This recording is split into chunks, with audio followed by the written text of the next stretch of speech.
Dumating po sa bansa ang mahigit 400 batang ipinanganak sa Sabah at walang kaukulang dokumento. Nagtutulungan na ngayon ang Bureau of Immigration at DSWD para maiproseso ang kanilang mga papeles. Mula sa Tawi-Tawi nakatutok, si Haji Rieta, exclusive. Nababaha ng ginang na ito na na-deport mula sa Tawau, Sabah. 1986 pa nang magpunta siya roon para magtrabaho bilang babysitter. May 4 siyang anak pero naiwan ang mga ito sa Sabah. Walang kaukulang dokumento ang mga ito kahit pa isinilang sila roon. Mag-alala ako sa mga anak ko na paano na kung matamaan sila ng mga ligaw ng bala. Halos hindi ako makatulog, sir, sa pag-alala sa kanila. Sa kabuuan, 404 na pong mga batang isinilang sa Sabah na walang kaukulang dokumento ang dumating na sa bansa. Ang Bureau of Immigration dumating sa Tawi-Tawi upang tulungan ng DSWD sa pagproseso ng mga dokumento ng mga ito.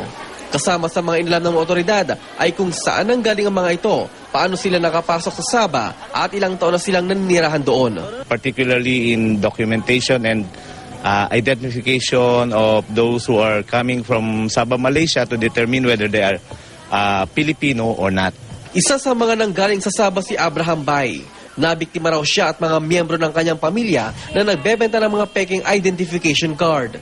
Ay nung makuha po namin ito, nung gamitin na namin, ipacheck namin, ay malaman namin fake po pala. Dahil ito po kung original, ay may ano po siya, data po ang sa loob.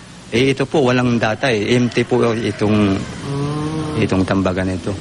Patuloy naman ang operasyon ng Malaysian Police sa Sabah para malaman ko ang mga Pinoy na nanatili roon ay may legal na identification card. Tanong sila kung may mga dokumento, kung wala, ihulihin nila.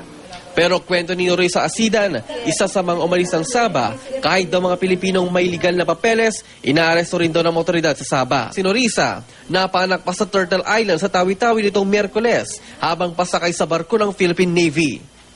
Nagpapalakas na siya at kanyang sanggol sa isang ospital sa Honolulu, pero ang kanyang asawa at 4 pang anak naiwan sa Sabah. Mula rito sa Bonggao, Tawi-Tawi, Haji Rieta nakatutok, 24 oras.